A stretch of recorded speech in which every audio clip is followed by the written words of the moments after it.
orangnya beda sama Mas Rocky gitu. Kalau Mas Rocky sebagai filsuf dia paham betul fondasi dari urusan perpolitikan. Sebenarnya saya enggak. Saya juga nggak punya banyak data yang bisa disajiin, tapi saya mau share sesuatu yang memang jadi pegangan saya selama ini. Boleh dipasang ya? Sorry ya, aku sambil berdiri biar sekali-sekali jadi dosen gantian. Oke, ini adalah salah satu pegangan saya yang saya percaya bisa diaplikasikan dimanapun, termasuk di dalam bangsa. Ini adalah game model yang memperlihatkan, ada yang tahu nggak game model ini? Nggak ada yang tahu ya. Pada intinya adalah menjadi, melakukan, dan memiliki. Kalau misalnya di breakdown adalah ini tindakannya, ini hasilnya, ini datangnya dari mana, gitu ya. Kalau sebagian besar orang, aku mau ke bawah dulu gitu ya, memperlihatkan ini tentang apa. Kalau sebagian besar orang itu mikirnya gini, saya mau punya sesuatu dulu sehingga saya bisa melakukan sesuatu dan kemudian saya bisa merasa sesuatu. Misalnya, saya mau punya pacar dulu supaya ada yang bisa saya sayangin sehingga saya bisa jadi happy. Sering nggak dengar kayak gitu? Saya mau atau nggak gini?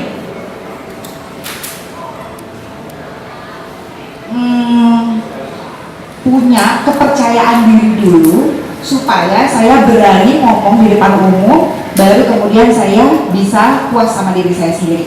Gitu. Yang saya tawarin beda, justru kebalikan. Jadi percaya diri dulu, kemudian ngomong di depan umum, baru kamu akan punya hasil, yaitu bisa bicara di depan umum. Gitu.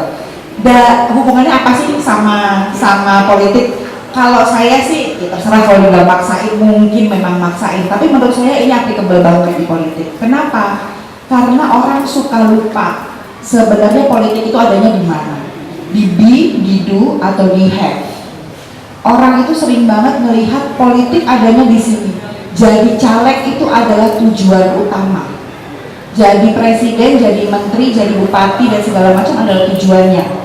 Untuk jadi itu semua, saya akan melakukan, saya harus jadi kaya, harus ngeluarin modal, saya harus pasang baliho, saya harus punya foto yang cakep, saya harus nyetok dan segala macam.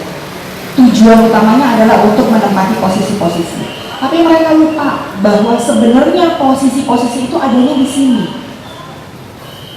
Posisi-posisi itu hanyalah mekanisme yang bisa disediakan oleh politik untuk membuat possible, untuk memungkinkan ada perubahan.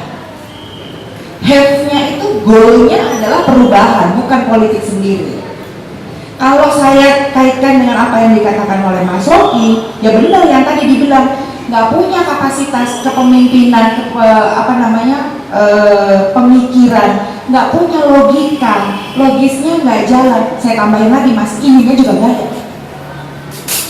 Ini karena akan berkata gini, saya perlu jadi orang seperti apa sehingga saya berkomitmen untuk melakukan semua apa yang perlu saya lakukan sehingga perubahan yang saya inginkan bisa terjadi. Ini nggak ada. Caleg-caleg kita udah nggak punya itu semua. Mereka boro-boro mikir komitmen itu apaan aja mereka nggak tahu, gitu kan? Mereka tahunya komitmennya adalah ya pokoknya nanti kalau udah jadi caleg saya belajar tentang budgeting, saya belajar tentang konstitusi. Yang penting ngetop dulu, menang dulu deh, gitu. Karena hasil akhirnya ini. Ini gawatnya, problematika di politiknya sebenarnya di sininya. Sementara fokus utamanya harusnya di sini sama di sini. Goal akhirnya itu apa? Kalau goal akhirnya adalah untuk mencapai posisi tertentu, game over. Saya percaya bahwa everything in life is a game, ya. Setiap hal di dalam hidup itu permainan, setuju nggak? Dalam artian gini, permainan itu selalu ada awal mulanya, selalu ada akhirnya, selalu ada peraturan, ya kan? Kalau nggak ada peraturannya berarti namanya bukan permainan. Dan selalu ada skor yang dicetak atau goal yang dituju. Setuju nggak? Dalam hal ini, goal yang dituju adalah untuk jadi caleg, untuk jadi presiden, untuk jadi bupati dan seterusnya. Begitu udah tercapai apa? Permainannya selesai, game over.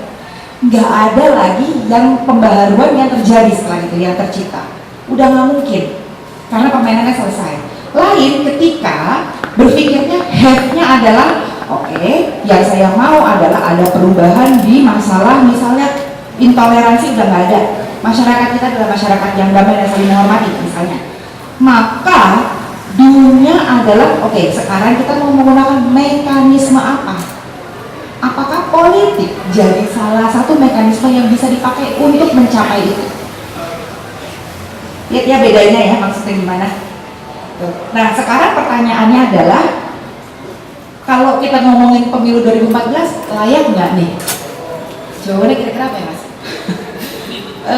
Saya nggak tahu layak apa enggak, karena saya adalah orang yang selalu melihatnya ke sana, resultnya apa yang dimau, goal akhirnya apa. Kalau teman-teman melihat bahwa perubahan adalah goal yang diinginkan dan perubahan itu hanya bisa dicapai melalui politik, ya mau nggak mau politiknya jadi penting. Permasalahannya adalah yang kita tidak suka itu apanya, politiknya atau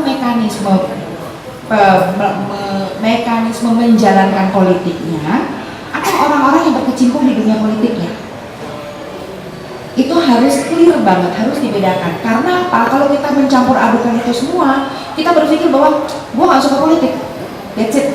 Akhirnya gak memilih jalur politik untuk mengadakan perubahan.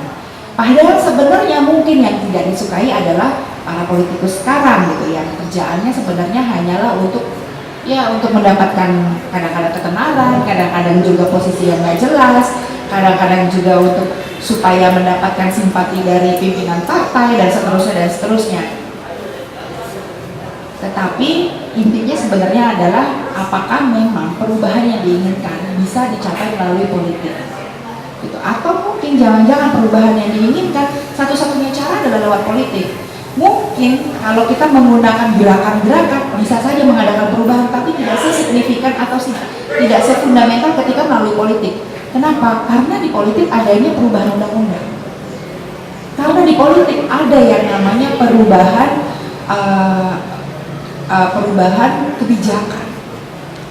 Kita bisa aja membangun, ayo rame-rame kita bikin gerakan anti, jangan lagi rasa, gerakan anti buta huruf misalnya. Bisa aja gitu ya, kita kumpulin semua orang yang memang peduli sama itu, terus kita melakukan apapun yang kita lakukan untuk memerangi buta huruf.